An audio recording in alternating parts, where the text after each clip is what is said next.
Admito que eu não esperava isso do GG, mas sim, ele fez Jujutsu Next Generations, minha gente. Inclusive só tem 4 capítulos até agora que nós vamos furunfar pra ver se tá bom, se tá ruim, como é que tá, se é só um Boruto ou se tem alguma coisa de interessante. Se você tá tão curioso quanto eu sobre essa pedrada, já vai se inscrevendo no like e apertando esse sininho, pois nós vamos descobrir se o honrado voltou, se o Sukuna tem alguma coisa muito interessante a ver com os aliens que temos agora, e também quem são os novos protagonistas, Yuka e Tsurugi Okotsu, os netos do Yuta. O primeiro capítulo já começa com os alienígenas chegando no mundo nosso aqui, planeta Terra, tá ligado? Em 2086, no caso, 68, 69 anos depois do incidente com Ryomen, Sukuna e por aí vai. E, senhoras e senhores, foi só eu que não entendi bosta nenhuma de por que caralhos apareceram aliens ali. Tipo, tá, pode ter alguma coisa a ver com Sukuna, porque esse alienzão aí que aparece nos próximos capítulos e nesse próprio, é bem parecido com o Sukuna de certa forma e tal, faria sentido, porque o Sukuna é muito diferente do resto da humanidade, ele não parece um ser humano, tá ligado? Então, faria sentido ele ser um alien, mas, porra, não teve nenhuma evidência na história inteira de nada, nem de foreshadowing, nem de nada que aliens existiam, tá ligado? Então a gente fica meio confuso nesse processo. Vale mencionar que essa história foi feita pra durar no máximo 5 volumes, ou seja, um aninho e pouco por aí, tá ligado? Mas agora sobre a história de Jujutsu Kaisen, a gente basicamente começa com a descoberta de o que aconteceu mais ou menos com Yuta e a Maki, pois os protagonistas são os netos deles, Yuka e também o Tsurugi, cada um deles no caso sendo mais influenciado por um dos seus avós. No caso, a Yuka é muito influenciada pelo Yuta, tanto que o sonho dela e a motivação toda dela pra treinar no Jujutsu e ficar bem forte e tal, é pra conseguir o Anel da Rika, que tecnicamente o Yuta tinha dado pra ela, mas o clã Gojo não permitiu isso. E no caso, o anel acaba indo para o irmão dela, que no caso é o Tsurugi, que é mais influenciado pela Maki, e que aparentemente tem a restrição celestial. Não tenho certeza, não foi dito literalmente ele tem a restrição celestial, mas parece que ele tem, então é bom ficar de olho, porque ele realmente é bem parecido com a Maki em muitos pontos, em design, em tudo mais. Inclusive vale dizer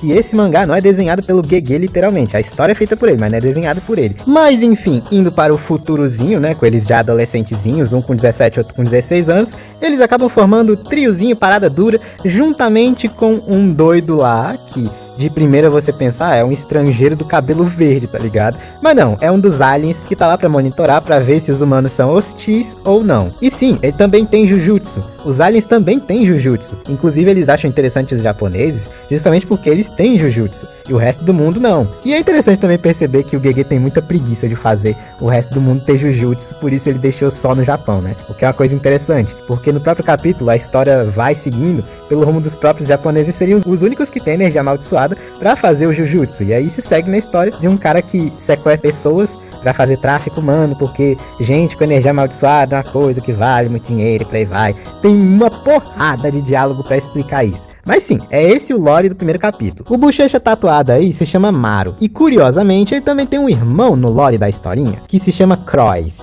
e que não é tão gente fina e também bobo que nem ele. É seriedades e... Boa noite, posso matar toda a humanidade para ficar com a Terra, por favor? Enfim, o primeiro capítulo se segue basicamente desse jeito aí, com o lorezinho dos sequestros pra tráfico humano e os caras procurando, porque o mestre de maldições tinha uma barreira doida lá que teleportava as crianças e levava elas pra fazer de presa pra situação toda. E algo interessante a se destacar nessa historinha toda aí desse procurando é que o Tsurugi é capturado e, curiosamente, a Yuka não liga de jeito nenhum que ele foi sequestrado, tá ligado? Dá pra ver claramente no lore da história que eles não se gostam muito, porque ele ficou com o anel que ela tanto queria. Mas sejamos honestos aqui, senhoras e senhores, não fez sentido nenhum essa bosta. E com o Maru convencendo ela e tal, e usando um pouco da energia amaldiçoada dele para conseguir encontrar o Tsurugi, eles encontram ele. E aí rola essa porrada que a Yuka dá no Tsurugi por nenhum motivo, e depois disso acontece a luta contra o mestre de maldição de verdade. Eles são até fortinhos e tal, ele tem uma espadinha que mete fogo, ela tem umas garrinhas, ó, legal. Mas o interessante da parada é o Maru mostrando o terceiro olho dele, porque né, ele é um alien, ele tinha que ter alguma coisa diferenciada. E no caso é o terceiro olho. E sim, graças a isso daí, eles descobrem que ele é um alien, porque até esse momento eles não sabiam, tá ligado? Cara, eu fico muito interessado em entender como é que é a cabeça do GG pra fazer esses capítulos, tá ligado? Porque o capítulo 1 foi lotado de informação e de coisa pra nós descobrir. Eu entendo, é o primeiro capítulo, faz sentido até. Mas, mano, precisava mesmo os 2 próximos capítulos não terem basicamente quase nada de informações, interessâncias e por aí vai? O segundo capítulo é basicamente o Tsurugi e a Yuka curiosos sobre a questão dos aliens e tudo mais. E, no caso, eles descobrem algumas informações com o traficante de pessoas que eles capturaram, né, o mestre de maldições. Ele explica algumas coisas interessantes, como por exemplo o fato de que o Japão vai cair, pois a feitiçaria de Jujutsu não é mais a mesma coisa que era na época do Itadori, que tava no auge, tá ligado? Não tem mais tanta gente desse jeito no Japão fazendo essas coisas de Jujutsu doida, por aí vai. Tá meio frágil a situação. Mas com ameaça de nível Sukuna, como os aliens, aí o caldo entorna, tá ligado? E esse é o medo deles e a situação que está nesse momento. Mas apesar de não ter tido tanta historinha e tal nesse segundo capítulo, pra mim a melhor coisa dele foi as teoriazinhas. Pois nós vimos um dos líderes, né, dos alienígenas, que curiosamente lembra bastante o Sukuna. Não, ele não tem 4 braços, e sim, ele tem 3 olhos, que nem o Maru. Mas, senhoras e senhores, não lembra um pouquinho não? Não lembra não? E outra coisa, nós conhecemos o irmão gêmeo do Maru, junto do próprio Maru. E, senhoras e senhores, eu não sei de onde é que saiu essa teoria da mente dos retardados por aí, mas eu acho muito engraçado. Os caras... Não, é que você tem que ver que o Gojo ressuscitou, tá ligado? Ele voltou, porque um dos irmãos gêmeos alienígenas é a reencarnação dele, e o outro, que é mais sério, é a reencarnação do Sukuna. Eu não sei de onde é que vem esses drogados pra falar uma maluquice dessa, tá ligado? Este desgraçado não vai voltar nem ferrando. Eu duvido que o Gege vai ressuscitar o Gojo, meu parceiro. De qualquer maneira que tu quiser imaginar ou interpretar. Aí no capítulo 3, basicamente, eles vão pra uma montanha lá pra investigar um tubarão voador que matou umas 3 pessoinhas e por aí vai. Mas no caso, pela investigação que o Tsurugi e o Maru fazem, o tubarão nada mais é na verdade do que um feiticeiro Jujutsu aposentado que morava lá pelas redondezas, tentando encontrar um tigre, que esse sim é que tinha feito essa matança toda. No caso é porque a habilidade dele, né, é tipo daquela véia lá que invocou o Toji. Ele consegue invocar mais ou menos as coisas, no caso um tubarão aí, já que um tubarão tem um olfato muito bom, ele poderia achar o tigre e tal. E sim, eles acabam encontrando o tigre e infelizmente o Tsurugi acaba tendo que matar ele, mas o tiozinho fica feliz porque pelo menos ele teve um filhotinho e agora pode cuidar do filhotinho e felicidades, é isso aí. De sabedoria milenar desse capítulo, a gente só tem mesmo a informação de por que o Maru não pode usar a energia amaldiçoada dele e nem o Jujutsu dele normal, assim, poderzinhos e por aí vai. Que no caso é porque a habilidade dele, como a gente descobre lá no primeiro capítulo, é meio que ter uma conexão com outras pessoas que você tem uma conexão. E no caso, se ele usasse o poderzinho dele, o irmão gêmeo dele, que no caso é o Croix, perceberia. E dessa forma já geraria, né, pros aliens, que no caso são 50 mil numa nave espacial, toda uma comoção pensando, ele teve que usar o poderzinho dele, então o povo é hostil, temos que matar todo mundo, entendeu? É por isso que ele não usa, porque senão, guerra. O capítulo 4 também é bem mais interessante pela questão das teorias do que qualquer outra coisa. Então, resumindo, os 3 foram atrás de um moleque que poderia ser na verdade uma maldição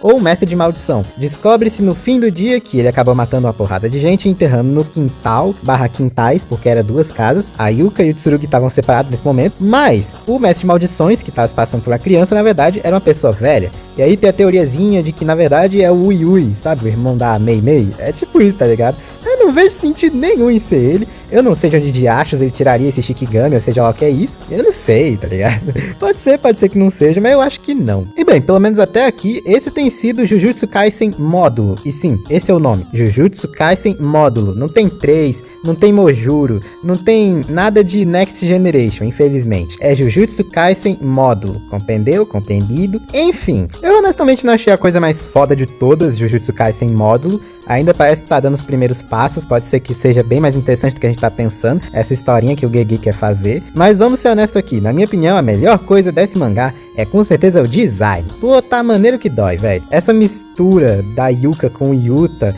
e o Tsurugi com a Maki, ficou uma coisa bem legal, tá ligado? É interessante, dá match o bagulho, tá ligado? Mas vamos ser honestos aqui, a cópia de Boruto botando aliens do mais absoluto nada pra aparecer, aí, meu irmão, aí a gente não perdoa. Foi estranho, foi nada a ver sim, não tem lore nenhum. E eu honestamente não tenho a mínima ideia do porquê, tá ligado? Tanta coisa maneira pra ser explorada no universo de Jujutsu, e o Gege mete o quê? Alien! Pra quê, irmão? Ninguém queria ver isso. O cara podia simplesmente ter pegado e explorado outros lugares, outras formas de Jujutsu, outras coisas que poderiam estar acontecendo. Por exemplo, e a questão lá do Kenjaku? Poderia ter mostrado o que ele deu pro plano dele acontecer. Também a Era Heian, que poderia ser um spin-off muito maneiro. Ou, por exemplo, também poderia mostrar outros locais pegando e tendo aparecimento de pessoas, feiticeiros Jujutsu e por aí vai. Enfim, muitas possibilidades. Mas eu não vou subestimar o Gege, ele faz histórias boas, ele tem potencial pra caralho. Não é à toa que Jujutsu Kaisen é provavelmente uma das obras shonen mais loucas da história, tá ligado? Que mais teve dinheiro, que mais teve fama. Inclusive a terceira temporada vai sair em janeiro e todo mundo tá ansioso por isso. Todo mundo quer ver o jogo do abate. Eu, inclusive, se ele quer fazer Alien, que faça. Ele tem um tempo predeterminado pra fazer isso. É 5 volumes que ele tem, tá ligado? Vamos ver o que vai dar. Pode ser uma coisa ruim? Pode. Mas vamos lá, vamos ter esperança. Pode ser uma coisa muito legal disso daí. Apesar de que Aliens não é um tipo de coisa que eu esperava de Jujutsu. Não esperava mesmo. Mas ainda assim, se você quiser conferir como é que foi o final de Jujutsu Kaisen, caso você não saiba ou caso você queira relembrar, tá aí, meu querido amigo. Pode olhar, tá aí. Foi meio morninho, mas foi maneiro.